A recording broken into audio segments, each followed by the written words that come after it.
Nah, Bapak Ibu yang baik, jadi musibah terjadi dengan izin Allah, hilangnya musibah juga terjadi dengan izin Allah. Tidak ada yang bisa terjadi. Ingin anak soleh, oh ini adik-adik yang belum nikah, ingin jodoh, gak usah senyum, biasa aja ya. Langsung senyum, pasti ingin jodoh. Gimana? Siapa yang bisa menjodohkan? Allah. Ikhwan ingin nikah sama akhwat. Akhwat ciptaan Allah. Akhwat milik Allah. Yang membulak-balik hatinya adalah Allah. Yang menakdirkan jodoh juga Allah. Ada yang diberkahi, ada yang tidak diberkahi, ya. Allah yang membulak-balik hati. Semuanya hanya bisa terjadi dengan izin Allah. Maka harus kembali ke Allah.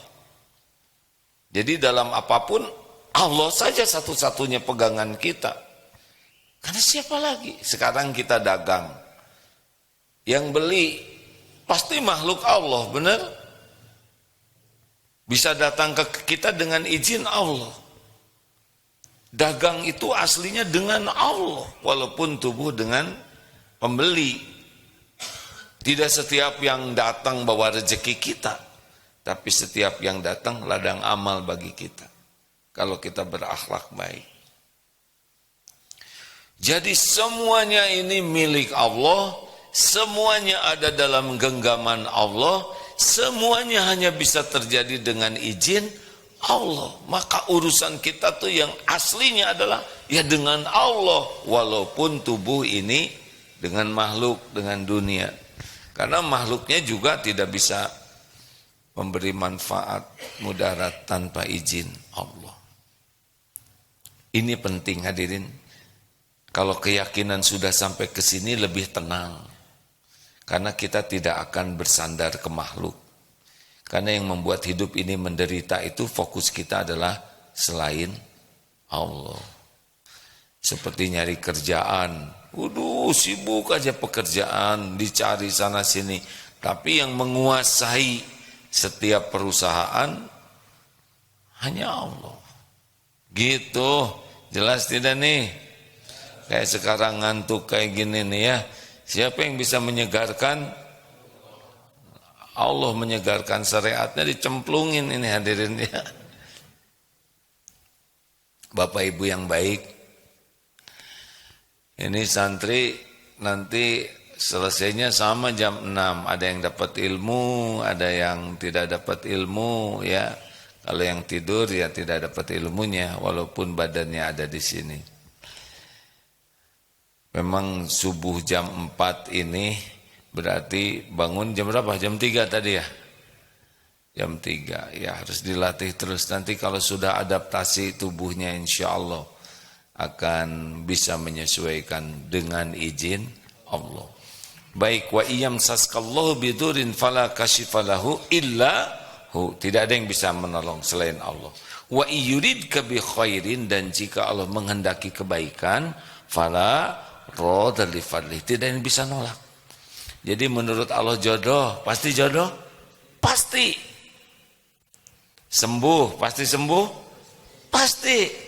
Ya, apa yang Allah inginkan pasti terjadi, tidak bisa ditolak, tidak bisa dicegah, tidak bisa dihalangi, pasti terjadi. Ini paling enak hadirin, Allah penguasa segala-galanya. Innallaha ala kulli syai'in qadir. Sesungguhnya Allah yang maha kuasa atas segala sesuatu. Jadi sekarang apa yang harus kita lakukan? Ya 5 lah. Tahu 5 Satu, tekad kuat dan bulat untuk mendapat pertolongan Allah. Jadi yang pertama dalam hidup ini, hati ini bulat yakin bahwa semua pertolongan Allah, semua pertolongan itu hanya bisa datang dari Allah. Tidak ada yang lain. Yang lain hanya jalan. Enggak apa-apa deh. Yang lain hanya jalan. Penguasanya hanya Allah. Kalau Allah gerakan, dia bergerak. Allah tidak izinkan, tidak terjadi. Ini harus bulat di sini. Allahus Somad itu berarti betul-betul hanya Allah yang bisa menolong kita. Tidak ada yang lain. Hati ini tidak boleh bersandar kepada selain Allah. Karena selain Allah tidak bisa menolong kita kecuali Allah yang menggerakkan. Apakah dokter bisa menyembuhkan? Jawab dong yang mantap hadirin. Apakah dokter bisa menyembuhkan? Apakah obat bisa menyembuhkan? Tidak ada. Kesembuhan itu cuma satu yang memiliki, Allah Subhanahu wa taala. Siapa yang bisa melunasi hutang kita? Hanya Allah. Kalau Allah bayarin pasti lunas, berapapun juga. Kalau Allah tidak kasih jalannya, enggak ada yang bisa ngelunasi, walaupun sedikit utangnya. Makanya kalau punya hutang harus bertekad untuk melunasi hutang, harus minta tolong ke Allah. Walaupun hutangnya kecil, tapi kalau dia tidak bertekad melunasi, enggak akan lunas-lunas tuh. Karena Allah tahu dia enggak pengen bayar. Walaupun hutangnya besar, kalau dia yakin Allah kuasa menolong dan dia ingin lunas hutang, ya Allah mudahkan. Kalau jalan sih terserah Allah, semuanya milik Allah. Wa yarzuqhu min haitsu la yahtasib. Bakal ada pertolongan dari tempat yang tidak diduga-duga. Ini nanti kuliah mau di mana saja, Allah yang paling tahu, yang terbaik. Apakah kuliah harus ada uang? Tidak harus. Kalau Allah mau ngasih jalan tanpa dana juga bisa. Ada jalannya. Mau pergi ke Mekah, umroh, haji, hanya Allah minta. Makanya yang pertama agar ditolong oleh Allah adalah husnudzon kepada Allah. Karena Allah berjanji lewat hadis qudsi, ana inda dzanni abdi bi, aku sesuai prasangka hambaku. Jadi sabar itu sebuah proses aktif, kita mengendalikan diri kita sehingga apapun yang kita lakukan yang Allah sukai, baik dalam menjauhi maksiat, dalam taat menghadapi musibah. Sabar dulu, sholat dulu. Kalau di ayatnya wasta'inu bis-sabri was-shalah. Kenapa? Karena tidak bisa bagus sholatnya kalau tidak sabar. Tidak usah berkeluh kesah ya. Berkeluh kesah tidak menyelesaikan masalah. Jangan curhat ke sembarang orang. Itu ciri-ciri orang tidak ridho ke takdir Allah. Tenang saja, semua ujian yang menimpa kita semuanya diketahui oleh Allah. Semua masalah kita semuanya diketahui oleh Allah. Dan terjadinya juga dengan izin Allah. Supaya kita kembali kepada Allah. Karena tidak ada yang bisa menyelesaikan masalah kita kecuali dengan pertolongan Allah. Jelas tidak ini hadirin? Makanya suka heran kenapa sih segala banyak dipikir, segala dibahas, tapi Allah enggak disebut. Ini ada juga YouTube tentang mu'alaf yang lagi tren masuk Islam sekarang. Dan salah satu yang disukainya itu adalah sholat. Dia senang sekali. Sekarang saya jadi muslim, saya 5 kali sehari bisa bersujud. Ya kita malah berat lagi ini, dasar kurang syukur. Dan tahu apa yang paling disukainya? Subuh. Biasanya saya lupa kepada pencipta saya. Sekarang pagi-pagi saya ingat. Nah suatu saat dia lupa pasang alarm. Nih, karena baru 12 hari masuk Islamnya. Dalam mimpi itu ya, mimpi ketemu dengan temannya yang sudah Islam. Bangun, sholat. Di mimpi itu. Dan ketika dia bangun, persis mendekati jam alarm yang harusnya bunyi. Aduh, dia excited sekali, sangat senang. Oh Tuhan, saya kangen kepada saya, tidak rela saya tidur. Ingin melihat saya bersujud. Begitu persepsinya tuh. Jadi sujud itu, bukan kita sujud secara hakikatnya, tapi Allah kangen, ingin bareng, maksudnya ingin kita itu dekat dengannya gitu. Kan sujud itu saat terdekat dengan Allah. Begitu kita melihat sholat itu beban, padahal sholat itu seperti ayo sini, gitulah ya. Karena saya tidak boleh acting seperti mempersonalkan Allah, tidak bisa. Tapi kayak kalau manusia, sini, ayo mau minta apa, gitu.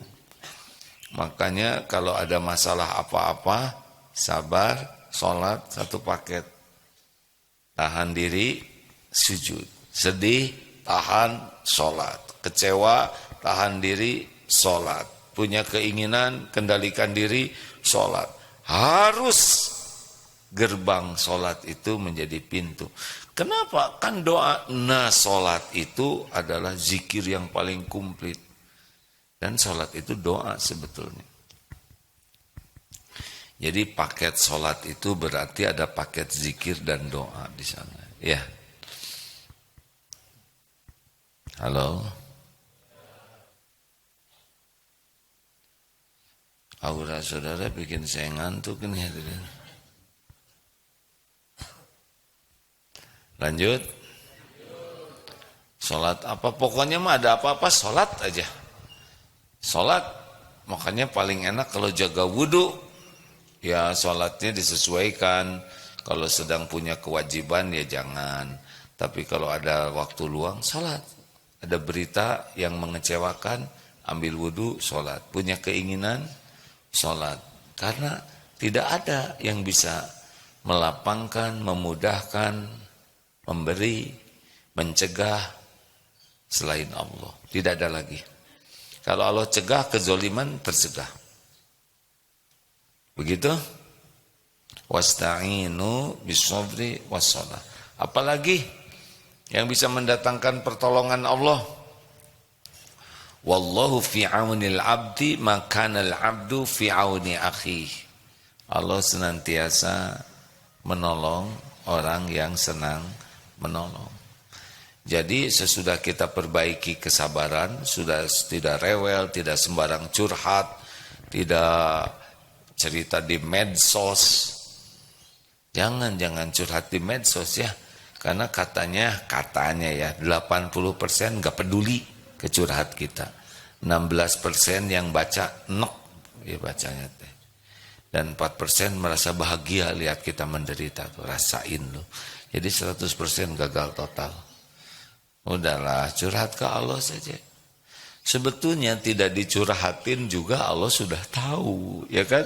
Bagaimana Allah nggak tahu, kan terjadinya juga dengan izin Allah. Tapi curhat itu jadi amalan yang disukai Allah. Jadi zikir. Allah tuh senang kita mengadu kepadanya.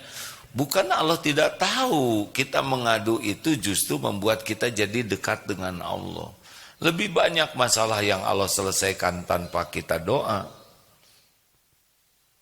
Apalagi doa akan ditolong. Dan enak doa itu. Ya kan? Halo? Kenapa sih jarang minta ke Allah ya? Tahu kenapa jarang doa? Karena kurang yakin ke Allahnya. Kalau yakin Allah yang memiliki, menguasai, menentukan segalanya, pasti doa terus. Padahal semuanya ciptaan Allah, semuanya milik Allah, semuanya dalam genggaman Allah. Tidak ada yang lepas setiap saat. Mau apapun pasti Allah yang punya. Dan hanya bisa terjadi dengan izin Allah. Takut siapapun, pasti yang kita takutin juga makhluk Allah, ya kan? Digenggam oleh Allah. Nah, yang ketiga adalah tolong. Tolong siapapun. Kucing, semua makhluk adalah milik Allah. Kita akan ketemu dengan ladang amal, Allah yang ngatur. Lakukan. Kuncinya adalah ikhlas. Jadi kalau udah nolong tuh, udah selesai ya. Gak usah diingat-ingat, gak usah disebut-sebut, gak usah nunggu berterima kasih. Belajar sing ikhlas. Bener-bener kalau nolong tuh, ya Allah, terima kasih. Engkau sudah beri ladang amal bisa nolong. Udah gak kepikir orang lain menilai kita, diakui baik, atau orang lain jadi kagum. Gak ada. Itu intinya. Jadi kita ya, lakukan yang terbaik dan puas. Ini ladang amal dari Allah, saya lakukan ya Rabb. Udah, di sini nikmatnya nanti ditolong oleh Allah. Nanti udah yakin lah. Kalau kita sering menolong dan kita juga tidak usah diniatkan, wah saya harus nolong dia nih supaya Allah nolong saya. Itu tidak salah, cuma rada-rada kekanak-kanakan. Ya, udahlah kalau Allah udah janji, Allah nyuruh nolong, udah tolong aja. Shh, jelas. Jadi kita kayak bawa radar. Terus cari apa yang bisa ditolong. Lihat sepatu berantakan, walaupun kita tidak bisa merhatikan semua, rapikan. Lihat keset miring, luruskan. Terus aja berbuat. Ada yang mau nyebrang, cepat itu kendaraan dicoba di stop, bantu dengan cara yang paling sopan. Silakan. Ada ibu-ibu sepuh bawa beban berat. Ibu, saya bantu. Ada maling bukan? Bukan, Bu. Ya udah. Lakukan dan tidak usah nanya. Ibu, punya anak gadis enggak? Mau apa? Tidak ikhlas, lakukan sajalah. Lakukan. Dan berpuas-puas kita merahasiakan amal kita. Kita harus sepi keinginan dari ucapan terima kasih, sepi hati kita dari keinginan pengakuan orang, sepi dari keinginan dibalas budi. Udah enggak ada di hati kita tuh. Adanya adalah ini Allah memberi ladang amal. Pasti Allah senang kalau saya beramal. Selesai di sana. Itu kalau sudah bisa di sana ya. Nanti gimana masalah? Kita kan akan ada masalah terus ya. Entahlah masalah yang bakal terjadi besok lusa, apakah kesehatan, keluarga, apapun, itu semua diketahui oleh Allah. Kita terus saja berbuat baik. Setuju?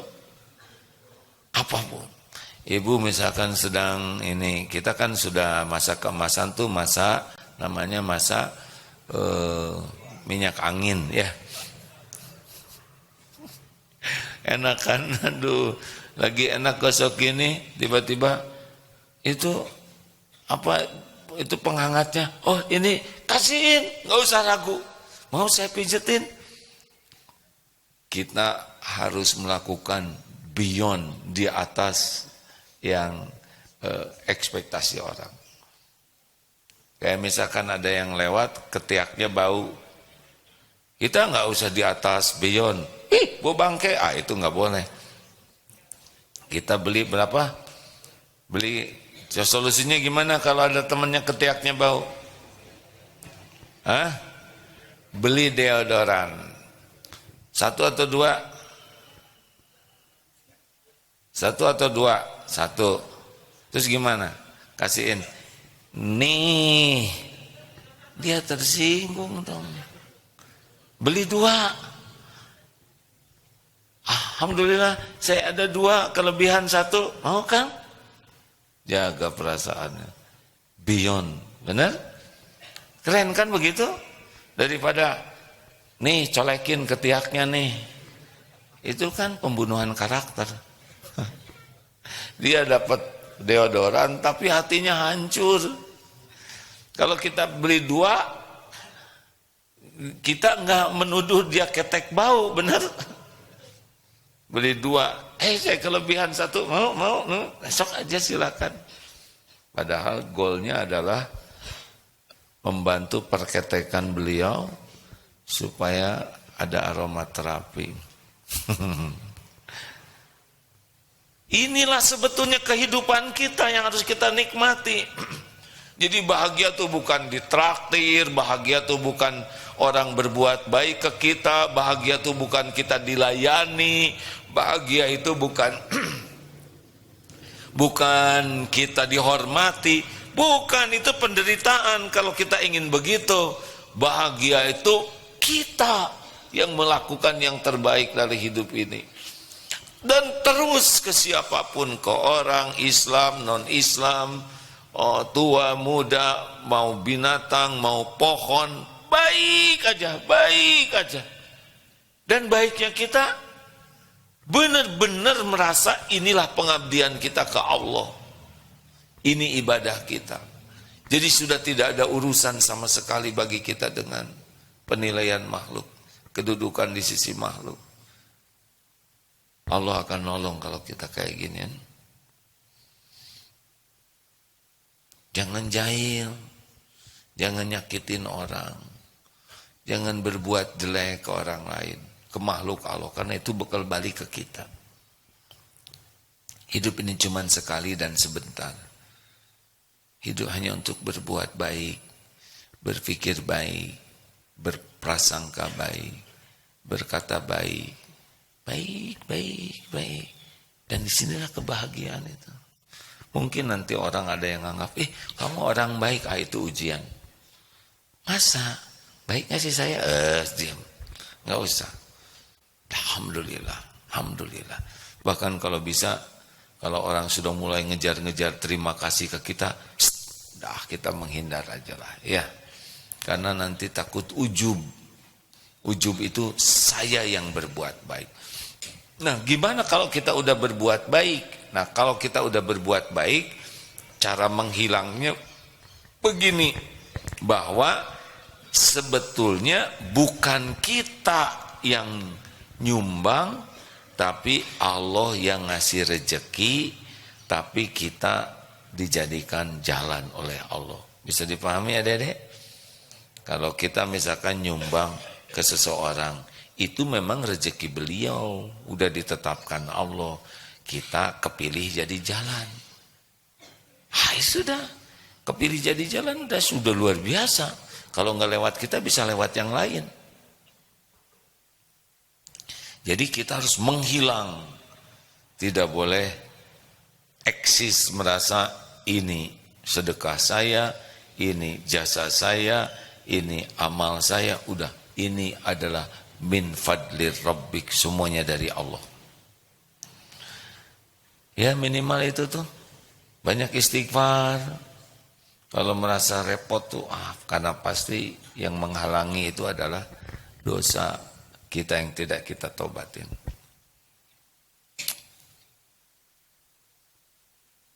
Halo? Ya. Nah memang hidup cuman kayak gini. Nanti akan diaduk-aduk, ada yang disukai, tidak disukai, dipuji, dicaci, sehat, sakit, mudah, susah. Ya ini hidup memang begini, jadi jangan kaget. Kok sekarang saya udah sholat jadi susah? Enggak, di sini pasti ada ilmu baru, ada hikmah baru, ada penggugur dosa, ada pahala. Jalanin aja. Giliran diangkat, syukur. Giliran dikasih cobaan yang pahit, sabar. Terus aja ke Allah. Setiap waktu tolong. Mau tahu doa yang super supaya urusan kita ditolong Allah, mau tahu tidak? Ini wasiat dari Rasulullah SAW kepada putrinya, ya. Ya Hayyu ya Qayyum. Maksudnya ikuti. Telat, enggak pengen tadi. Ya Hayyu ya Qayyum, birahmatika astaghits wa aslih li sya'ni kullahu wala takilni ila nafsi tarfata ain. Duhai Allah yang maha hidup, yang mengurus langit bumi segalanya sendiri terus menerus, ya Qayyum. Ya Qayyum itu Allah yang mengurus segalanya, tidak memerlukan bantuan siapapun, beres oleh Allah diurus jagad semesta ini. Birahmatika, dengan rahmatmu, astagits, tolonglah saya ya Allah. Wa aslih li sya'ni kullah, dan perbaikilah urusan saya seluruhnya nih. Wala takilni ila nafsi tarfata ain, dan jangan serahkan kepada saya walaupun sekejap mata. Aduh, ini top sekali ini doa ya. Ini top sekali nih. Berarti setiap kejap itu ada dalam pertolongan Allah. Mau mikir ditolong oleh Allah, mau bicara ditolong oleh Allah, mau ngerjakan sesuatu ditolong oleh Allah. Wah, ini mantap nih. Rasulullah mewasiatkan doa itu. Mari ikuti, ya Hayyu ya Qayyum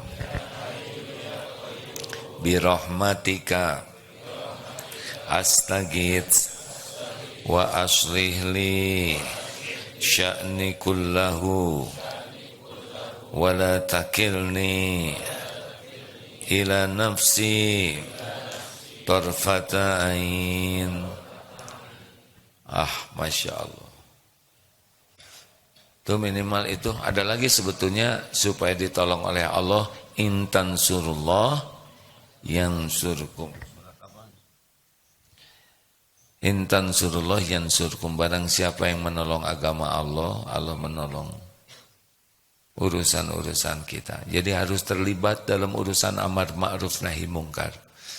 Makanya salah satu gerbang pertolongan Allah itu kita aktif dalam amar ma'ruf nahi mungkar, mengajak orang kepada kebaikan dan mencegah orang dari perbuatan mungkar. Itu gerbang pertolongan Allah. Jadi kalau kita cuek dengan kehidupan ini, cuek dengan dakwah, cuek ada orang berbuat jelek, itu membuat kita jauh dari pertolongan Allah.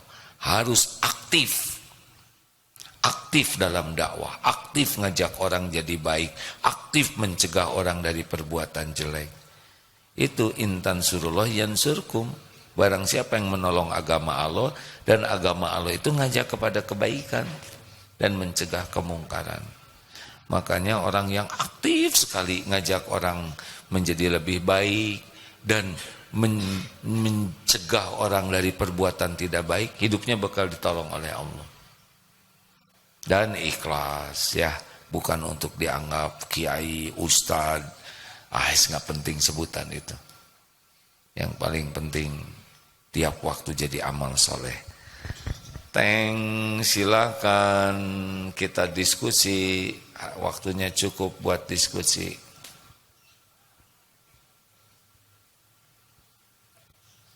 Ada pertanyaan kah?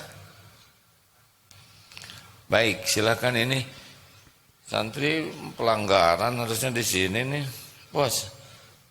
Kalau begini saya menatapnya susah. Nanti ikhwan, silakan. Ada yang mau nanya, silakan. Cik. Ya deh. Bismillahirrahmanirrahim. Assalamualaikum warahmatullahi wabarakatuh. Waalaikumsalam. Boleh kasih ilmu tambahan? Nah, mikrofonnya begini ya. Kalau begini sama dengan lanjut. Bismillah. Izin bertanya, kan sabar itu ada 3 tingkatan. Yang pertama sabar ketika menghadapi balahi, sabar ketika menjauhi maksiat, dan sabar ketika kita taat kepada Allah Subhanahu wa taala. Dan tingkatan sabar yang paling tinggi itu kan sabar ketika kita taat kepada Allah. Nah, di zaman masa muda ini, masa di mana kita itu banyak sekali ujian dan cobaan ketika kita beribadah kepada Allah Subhanahu wa taala, baik itu dari segi pikiran dan dari segi pergaulan juga di masa muda ini gitu kan. Bagaimana kita ingin mendapatkan lezat atau kenikmatan ibadah di dalam masa muda ini ya? Ya, kuncinya tauhid. Kuncinya keyakinan kepada Allah. Kalau kita sudah yakin yang bisa nolong kita, yang membahagiakan kita, yang memudahkan urusan, yang bisa melindungi kita hanya Allah, ya jadi kita serius ke Allahnya, ya kan? Tapi sepanjang kita kurang yakin ke Allah, kita akan cari penolong selain Allah, dan itu yang membuat kita serius. Jadi harus belajar tauhid, belajar mengenal Allah, meyakini Allah. Ini fondasi yang urgent, kalau dalam bahasa itu penting sekali. Kalau tidak, kita akan nggak jelas dalam hidup ini. Tujuannya nggak jelas, berlindung ke siapa, minta tolong ke siapa, bersandar ke siapa, dan semua yang disandari selain Allah itu sumber ketidakbahagiaan, sumber tidak bahagia. Selain Allah bisa apa? Tapi sedikit orang yang belajar tauhid. Di antara gerbang tauhid, selain mendengarkan ilmu yang disampaikan oleh yang paham ketauhidan dan mengamalkan tauhid, juga harus baca Quran dengan terjemahnya. Karena di sanalah Allah memperkenalkan dirinya. Kalau kita kurang baca Quran dengan terjemahnya, kurang paham, nggak bisa lah, susah kenal ke Allahnya. Tidak sehebat orang yang bisa paham Al-Quran. Karena kita orang Indonesia tidak langsung paham bahasa Arab, beda dengan yang mungkin lahir di Arab, ya, yang ketika baca Quran seperti baca buku. Kita kan perlu menerjemahkannya sambil kita ikut kursus menerjemahkan Quran. Kalau tidak, ya susah, tauhid kita kurang mantap. Pertanyaannya, berapa hari kita mendapat ilmu tauhid? Di antaranya itu, ya. Dan berapa banyak kita baca Quran dengan terjemahnya untuk bisa mengenal Allah. Gitu deh.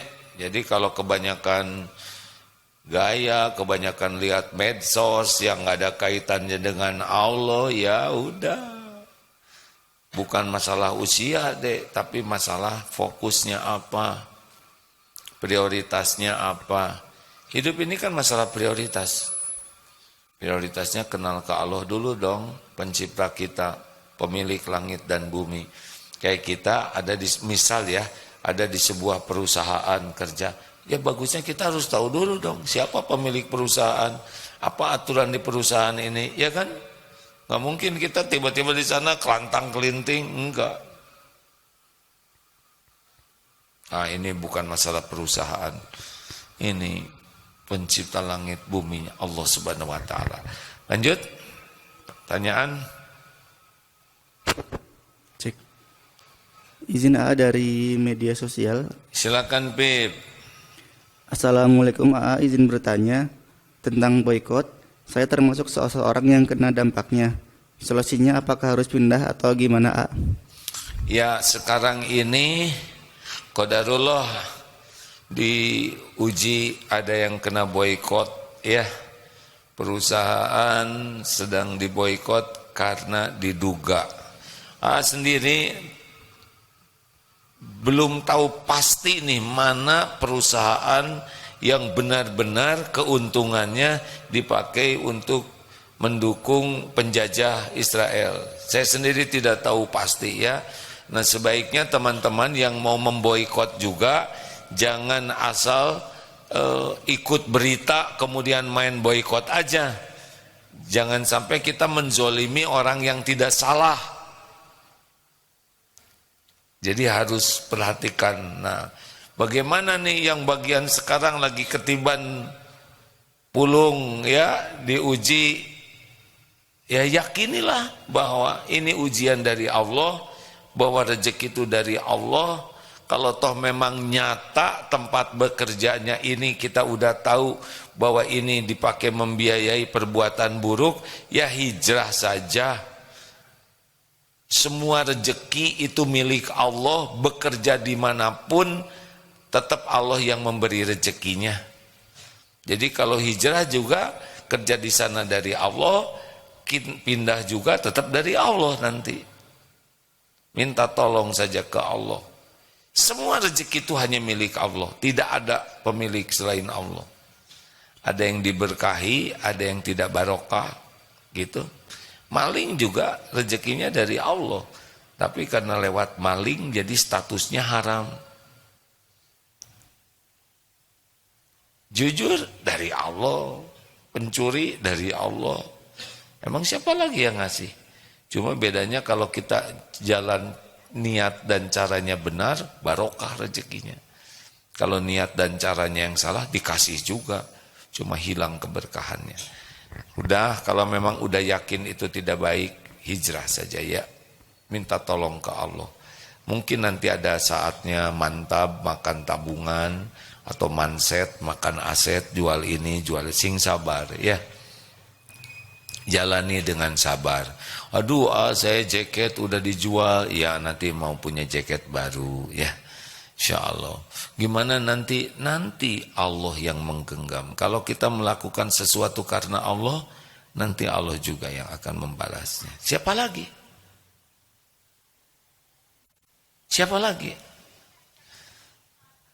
Ya udah, Beb, Cek. baca tuh Beb. Baik, selanjutnya dari TikTok. Dari TikTok, AA minta supaya bisa bersabar menghadapi sifat anak-anak yang mana zaman sekarang hati mereka keras. Bagaimana menyikapi sikap anak-anak? Satu, ini balik lagi ceramah yang lalu ya. Satu, anak itu ciptaan Allah. Dua, anak itu milik Allah. Tiga, anak itu amanah dari Allah. Empat, anak itu dalam genggaman Allah setiap saat. Kalau anak belum sesuai dengan harapan, yang kita lakukan tobat. Jangan-jangan sikap anak ini begini diundang oleh dosa-dosa kita selama ini. Masa anak yang ngaco kita yang tobat? Ya udah, nggak usah kalau nggak mau. Nggak mau nurut. Jangan emosi dong. Enggak emosi, cuma jengkel. Nah, hadirin sekalian, udah tobat. Pokoknya kalau anak jengkelin, kita tobat. Astagfirullah. Kenapa? Dalilnya Asy-Syura ayat 30. Wa ma asabakum min musibatin fabima kasabat aydikum. Kepahitan apapun musibah yang menimpa itu diundang oleh dosa kita. Atau An-Nisa 79, di sana ada dalilnya. Udah istighfar apa, minta ampun ke Allah, terus minta tolong, karena yang bisa ngebulak-balik hati anak adalah Allah. Minta kita diberikan kemampuan jadi orang tua yang baik, minta sabar. Harus minta dulu ke Allah, karena kita nggak bisa sabar tanpa pertolongan Allah. Jadi anak belum baik itu ujian dari Allah ke kita. Jadi penggugur dosa, jadi penambah ilmu, penambah tobat, penambah terus ke Allah sambil kita berusaha perbaiki diri kita. Jadi tauladan, jadi contoh apa yang ingin ada pada anak, adakan pada kita. Ingin anak tahajud, kita tahajud. Ingin anak sopan, kita sopan. Ingin anak jujur, kita jujur. Dan bukan hanya di depan anak, jadi baiknya setiap saat. Karena Allah melihat kita setiap saat. Bukan acting, bukan baiknya di depan anak. Oh anakku, padahal di belakang dia error. Allah tahu. Urusan kita dengan anak tuh aslinya urusan dengan Allah. Karena anak itu dibulak-balik hatinya oleh Allah. Sing sabar ya. Karena bukan kita yang ngebulak-balik hati, Allah. Sampai kapan dong kita ngurus anak dengan baik? Sampai kita mati. Karena mengurus anak adalah ladang amal. Emang begini itu. Jangankan kita, Nabi Yakub aja. Tahu Nabi Yakub? Siapa?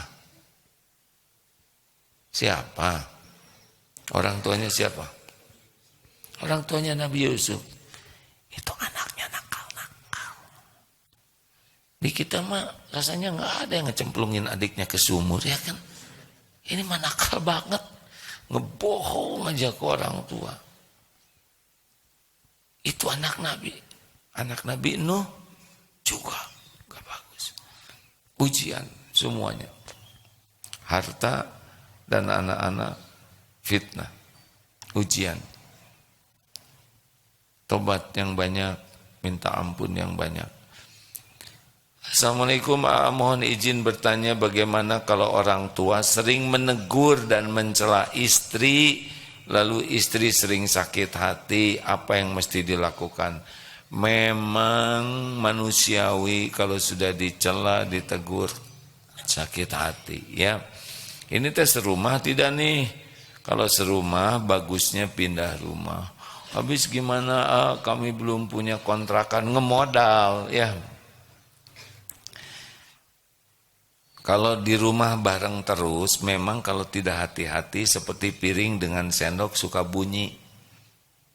Supaya nggak bunyi, piringnya jauh dari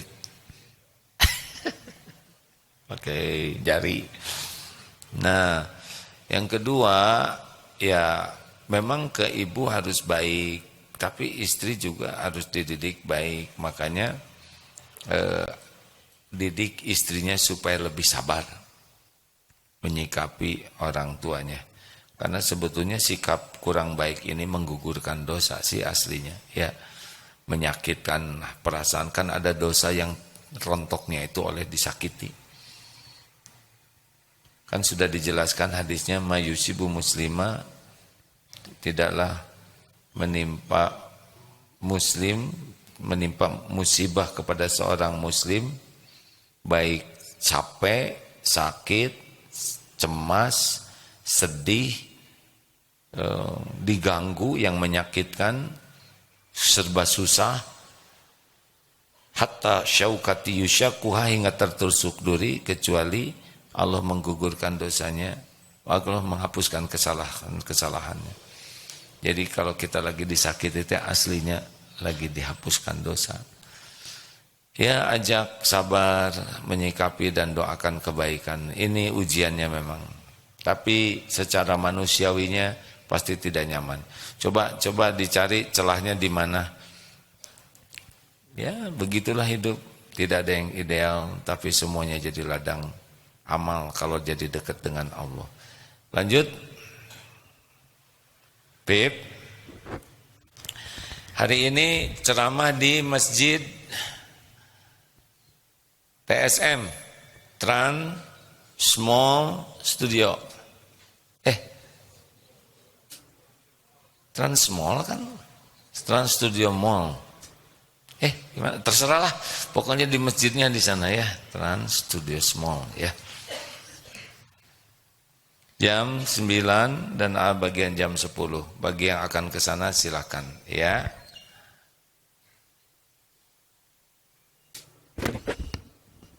Silakan.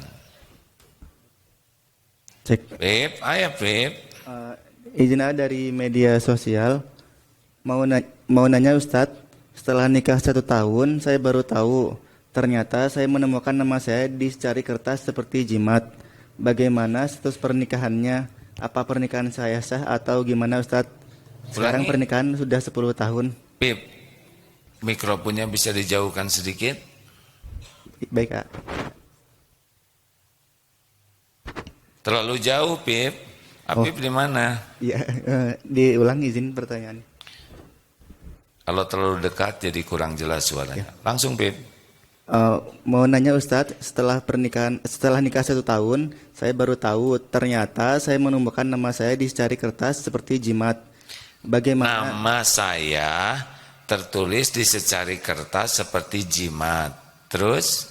Bagaimana status pernikahan saya? Apa pernikahan saya sah atau tidak? Sekarang pernikahan sudah 10 tahun. Jadi melihat namanya ada di secari kertas.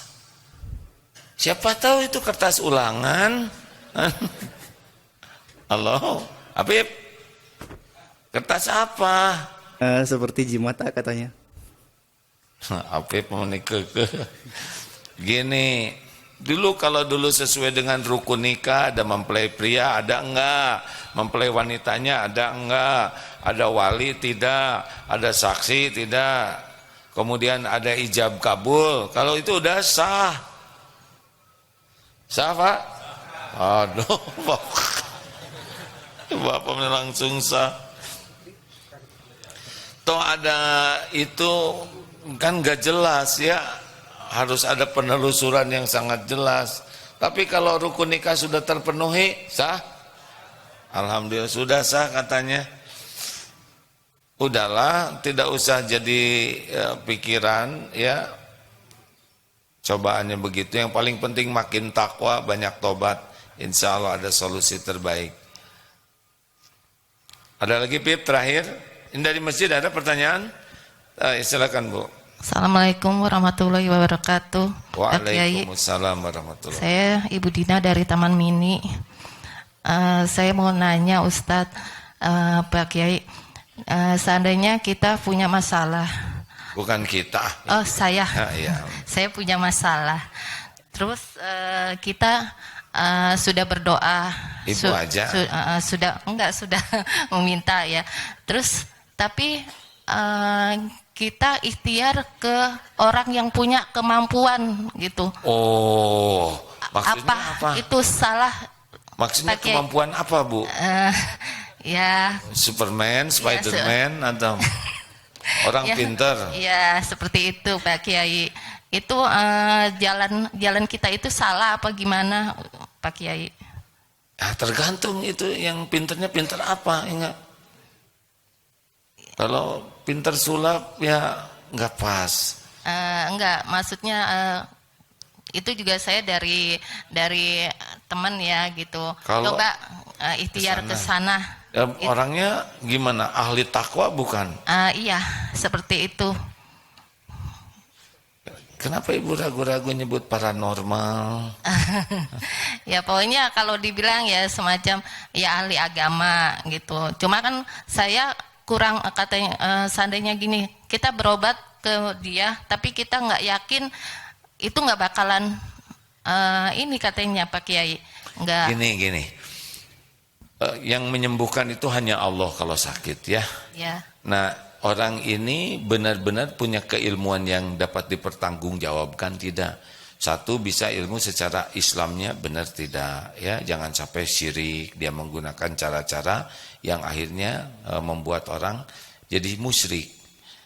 Kalaupun ke dokter itu secara ilmu kedokteran juga dari Allah semuanya ya. Secara bertanggung, karena yang menyembuhkan adalah Allah dan ikhtiar itu adalah ibadah. Ibadah itu kuncinya dua, niatnya benar, dua caranya benar. Ya, kalau kira-kira ini seperti dukun atau apa, udah nggak usah. Enggak kalau ke sana Ustadz. Ya, Ini dia juga ibadah tapi ya dia ahli ibadah lah gitu karena apa sih banyak ya pokoknya orang asal yang disampaikannya tidak menyimpang ya nggak apa-apa. nggak masalah ya Pak Kiai. Iya. Asal misalkan. Tapi seandainya kita nggak yakin apa itu Allah mengizinkan. Ya kalau ragu tinggalkan. Oh gitu. Iya. Hukumnya kalau ragu tinggalkan. Berarti nggak ada maksudnya kesembuhan itu nggak bakalan ada gitu Pak Kiai.